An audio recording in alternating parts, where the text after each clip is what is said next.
15ই August ভারতের স্বাধীনতা দিবসের সকালে শহরের এক মোড়ে গেরুয়া, সাদা ও সবুজে রঙিন আলপনা আঁকছিল এক ভারতীয় তরুণী।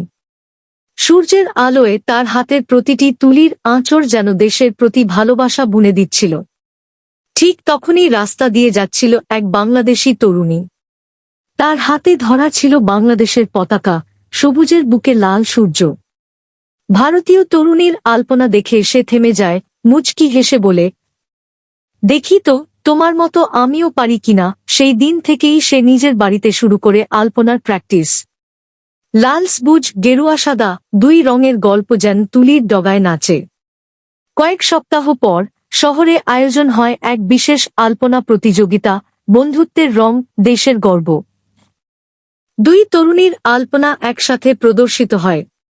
দর্শকরা অবাক হয়ে যায়। ভারতীয় তরুণীর সূক্ষ্ম ডিজাইন আর বাংলাদেশি তরুণীর প্রাণময় রঙের মেলবন্ধনে মাটিতে যেন ফুটে ওঠে দুই দেশের হৃদয়ের সেতু। আয়োজক ঘোষণা করে, আজ বিজয়ী ঠিক করবে আপনাদের ভোট। যারা ভারতকে ভালোবাসেন সাবস্ক্রাইব করুন ইন্ডিয়ান টিমে। যারা বাংলাদেশকে ভালোবাসেন সাবস্ক্রাইব করুন বাংলাদেশ টিমে। যে টিমের সাবস্ক্রাইব বেশি হবে তারাই হবে বিজয়ী।